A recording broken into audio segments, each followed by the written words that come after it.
Alô você, bom dia família dos devotos! Hoje o Saúde e Fé pegou a estrada, minha gente, e viemos parar aqui em São José dos Campos. E eu começo esse quadro com uma pergunta para você.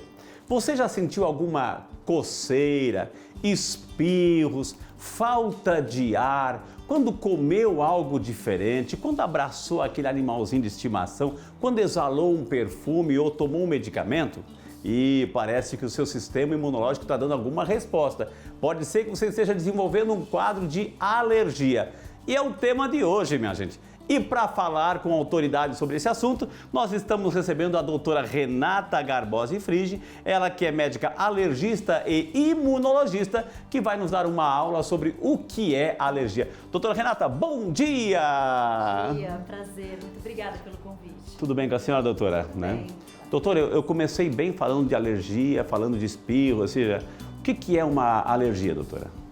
Alergia é quando o nosso sistema imunológico, ele reage de maneira exacerbada a alguma coisa. Então, geralmente o paciente, ele tem uma predisposição genética de ter alergia ou reações exageradas a uma determinada proteína, ou determinada situação. Então, por exemplo, ácaro, poeira, mofo, pólen de planta, até determinados alimentos. Okay. O paciente que é predisposto a esse tipo de reação exagerada entra em contato e produz uma reação exagerada do sistema imunológico, produzindo sintomas. Ô, doutora Renata, a gente já nasce com essa predisposição ou pode adquirir no caminho da vida?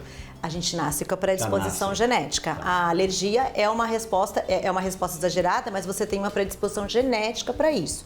Geralmente você herda de pai e mãe, né? Okay. Existe uma descendência genética em relação à alergia. A gente fala que são a família dos atópicos, né? As famílias dos alérgicos. Então, geralmente pai e mãe alérgico, filhinhos alérgicos. Às vezes a descendência de alergia vem dos avós, mas é uma predisposição genética do paciente em ter esse tipo de reação. Agora, isso é no contato, vamos falar de um alimento, por exemplo. No contato, a pessoa sempre, ou de repente lá atrás experimentou, vou citar um exemplo aqui, um camarão. Nunca aconteceu nada, né? E de repente, em um certo momento, começou a sentir um formigamento, feridinhas, ou seja, é porque despertou essa predisposição, ou ele sempre teve, ou de repente nunca experimentou camarão e quando experimentou se desenvolveu? Geralmente na alergia alimentar, eu falo que existe um mundo de situações dentro da alergia alimentar, né? Então, alguns alimentos mais alergênicos na infância, já vou falar do camarão, mas alguns alimentos mais alergênicos da infância, por exemplo, leite, ovo, milho, soja, trigo, eles costumam acontecer nos primeiros anos de vida. Tá? Então, esse tipo de alergia alimentar, você nasce com essa predisposição, vai tendo contato nos primeiros anos de vida e já aparece. Na alergia a frutos do mar, né, aí falando em camarão, frutos do mar, a gente adquire ao longo da vida. Entendi. Então, pode acontecer no primeiro contato ou pode acontecer mais pra frente. Isso é uma coisa muito comum que acontece com os frutos do mar, com o camarão e alguns outros frutos do mar. Você pode, e eu falo que é igual um copo d'água. Você vai gotejando naquele copo d'água e uma hora esse copo transborda. Então, no camarão acontece isso. Você vai comendo o camarão, você vai entrando em contato com aquela proteína alimentar e uma hora você deflagra a crise de alergia, né? Naquele momento você passou a ser alérgico ao camarão. O seu copo pode ser pequenininho e transbordar no primeiro contato, ou o seu copo pode ser grande e você transbordar ao longo da vida. No camarão acontece isso, mas alguns outros alimentos já acontecem nos primeiros anos de vida mesmo. Agora, doutora, o que acontece? Existem graus de alergia, ou seja, eu tive a alergia, mas foi tão levinha que eu quase não senti, saiu, entrou e saiu. E existem aqueles graus também mais delicados, mais graves, doutora? Sim, existe alergia leve, moderada, grave e até anafilaxia, né? A anafilaxia é aquela reação exagerada, muito grave, onde a gente tem o famoso edema de glote, né? Onde você tem um angioedema, edema de mucosa aérea, de via aérea, onde você fecha a glote e não consegue respirar. E pode levar a parada cardiorrespiratória, levar à morte. Esse é o grau mais avançado da alergia, né? O grave, o gravíssimo, né? A gente chama isso de reação anafilática, uma reação muito grave. E existe a leve, uma rinite leve, uma dermatite leve, um espirro, um chiadinho muito leve. Isso pode acontecer, então existem vários graus de alergia. Agora, doutora Renata, essa anafilática, que é a mais grave, né? Vamos assim esclarecer para quem está, para não assustar, pelo amor de Deus, hein? Mas assim, ela acontece essa reação grave pela quantidade de contato que eu tive com aquela substância ou basta um toquezinho já desperta? Então, aí, boa pergunta. Aí a gente vai da predisposição genética do paciente, né? Da predisposição dele. Pode acontecer quando você se expõe a muito proteína ou muita coisa, né? Por exemplo, vou explicar para você. Picada de abelha. Tá. O paciente ele pode ser predisposto a apresentar uma anafilaxia, uma reação alérgica a uma picadinha de abelha. Então, se ele é predisposto a ter uma reação grave à abelha, formiga, vespa, marimbondo, basta uma picada para ele apresentar uma reação grave generalizada, pode acontecer e até ir a óbito, ou pode acontecer da quantidade de picaduras. Então, um enxame de abelha picou o paciente. Jogou aquela carga inoculou de veneno. muito veneno, mais de 50 picadas, mais de 50 venenos de abelha. Aí também pode levar a anafilaxia. Então, isso vai da predisposição genética do paciente de você ter uma reação grave ou uma reação leve. Como é que eu sei, doutora, assim, que eu tenho que fazer o teste de todos os alimentos, de todos os animais, de todos os perfumes, assim, eu estou citando, né? Não, todos os sim. medicamentos, assim, como é que eu sei que eu tenho? Então, isso é uma pergunta... Ou qual é? Isso é uma pergunta muito frequente aqui no consultório. Às vezes o paciente vem aqui e fala, doutor, eu quero descobrir a alergia que eu tenho, né?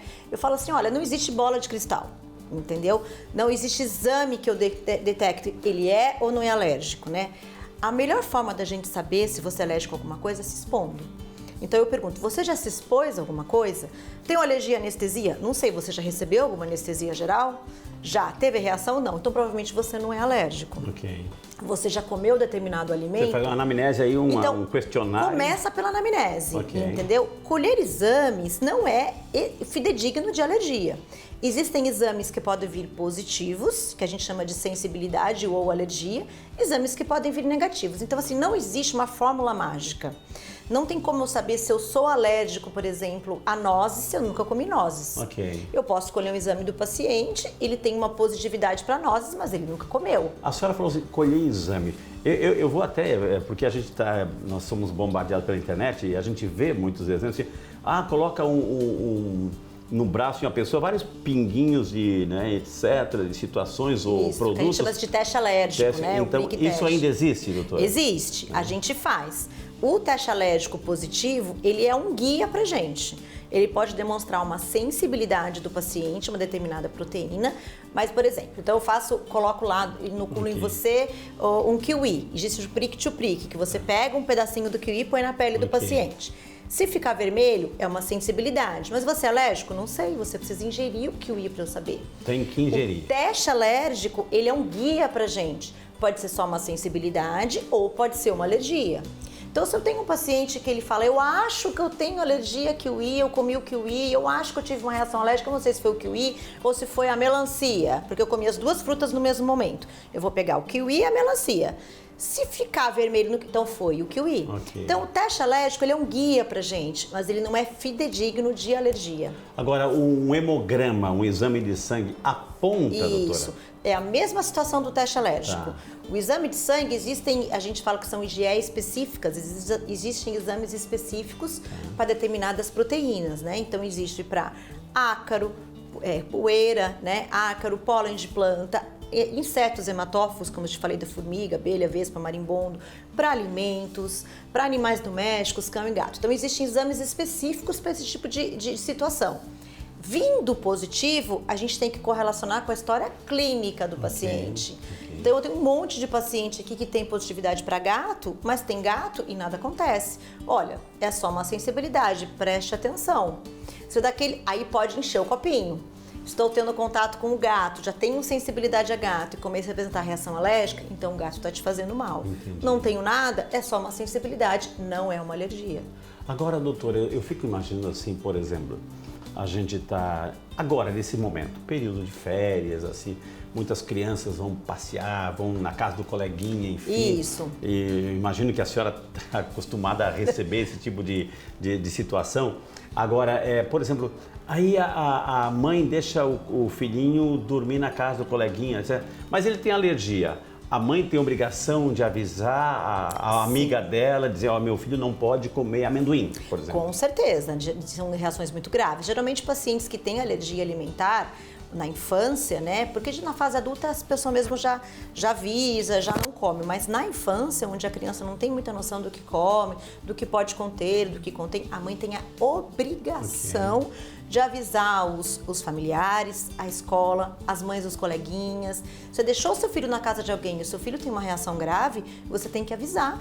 Você precisa. E trabalhar a criança também. E trabalhar. Eu tenho muitas crianças aqui que por volta dos 3, 4 aninhos já começa a ter uma noção, já fala, tia, não posso comer ovo.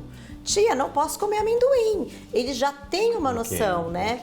Tem até alguns que são tão assim doutrinados, né? Que quando você oferece alguma coisa, tem ovo? Tem amendoim? Ah, já pergunta. Já né? pergunta, porque a mãe vai ensinar. A melhor forma que você tem de evitar complicações graves é você ensinar o paciente. Então, a mãe tem a obrigação de ensinar o filho dela do que ele pode, o que ele não pode comer. E também a criança que está inserida aquela criança na família que ele é muito alérgico alimentar, ele já vai ouvindo, né? A mãe conversando com o pai, não pode esse tem ovo, não, fulaninho não pode. Eles já vão ouvindo, já sabem o que pode e o que não pode. Ou seja, na mochilinha da criança, o adulto ele já... o adulto já sabe se virar, né? Sabe se virar. Ou seja, a pergunta é, existe alguma coisa imediata, por exemplo, hoje tem assim para emagrecer, tem aquelas canetas, tem um monte de coisa. Existe algum medicamento que eu tenho que levar, né? Ou seja, eu tenho que estar comigo como aquele analgésico que de repente... Isso. Existe que eu posso, na hora que está tendo uma reação, eu me descuidei, eu estou tendo uma reação, eu tenho que ingerir porque é uma questão de vida ou morte, doutora? Então existe. Se for uma reação, geralmente os pais já sabem, se for uma reação grave do tipo anafilática, aquela que eu te expliquei, que fecha a glote, que cai a pressão, que pode levar ao óbito, se for um paciente com risco de reação anafilática, ele tem que portar na mochila adrenalina. É a caneta de adrenalina, né? É que você coloca no vasto lateral da coxa, você aplica no paciente e você tem que portar adrenalina. Se for uma reação mais leve, ele apresenta uma reação alérgica, mas não é tão intensa, é bom sempre deixar, tanto na escola quanto na mochila da criança, corticoide e antialérgico. Entendi. E na dúvida, leve ao pronto-socorro. Ok. Agora, é aquilo que todo mundo quer entender, eu tenho que conviver isso como é hereditário, eu tenho que conviver isso pro resto da minha vida, ou eu posso chegar assim, não, alergia tem cura? A gente diz que a alergia não tem cura, a alergia tem controle. Controle. Né? Porque é uma doença genética. A medicina ela é muito cautelosa nesse sentido. Isso, né? A gente não consegue curar a alergia, a gente consegue controlar, desensibilizar, amenizar, fazer dieta, fazer imunoterapia. A gente consegue conviver melhor com os sintomas, mas cura a gente pode dizer que não tem, porque a alergia é algo genético, que você nasceu com isso. Eu falo que você nasceu com isso e vai morrer com isso. Mas existem graus de alergia e há formas como você encara aquela alergia. Então, ao longo da vida, o paciente ele vai aprendendo a saber o que ele pode, o que ele não pode fazer, como ele tem que tratar a pele dele, como ele tem que tratar o sistema respiratório, qual o tratamento. Então, existe controle, existe tratamento e controle. Agora, doutora, para quem está em casa nos acompanhando no quadro Saúde e Fé, a Rede Aparecida aqui é fantástico, entra em milhões de lares. Uma mensagem, um cuidado, uma orientação de quem entende do assunto para a gente ter aquele alerta no dia a dia. Eu digo que assim, a alergia ela está aumentando muito nos últimos anos, né? A incidência está aumentando cada vez mais e se você olhar a Organização Mundial de Saúde fala que em 2050, 50% da população vai ser alérgica, né? E isso está relacionado ao nosso hábito de vida, ao nosso estilo de vida, o que a gente come, o que a gente faz, poluição de ambiente. Tem uma série de eventos que a gente está fazendo errado, como a gente está tratando a natureza e nossa própria vida, que está predispondo o aumento das alergias. Então, hábito de vida mais saudável, praticar esporte, dormir, evitar estresse, dormir bem, comer bem, descascar mais, desembalar menos, né? Como todo mundo fala. E se conhecer, se cuidar, né? Se conhecer, se cuidar. E naqueles que têm reações alérgicas, cuidar da sua alergia. Porque muitas reações graves, infecções, pneumonias graves, sinusites graves, provêm de reações alérgicas não tratadas. Então, se você é alérgico, tratar a sua alergia e também ter um estilo de vida saudável. Minha gente, tivemos o prazer hoje de conversar com a doutora Renata Garbossi Frige, nossa médica alergista e imunologista, que hoje deu uma aula sobre a alergia, os cuidados que a gente tem que ter, viu? Doutora, muitíssimo obrigado de coração, muito obrigado por nos receber aqui nesse lindo consultório. Obrigada aqui em a São José, você pela né? entrevista e sempre à disposição de vocês. E a gente devolve para os estúdios e aquela pergunta, semana que vem, ao vivo ou vamos viajar de novo? Aguarde, Deus abençoe. Estúdio, é com vocês.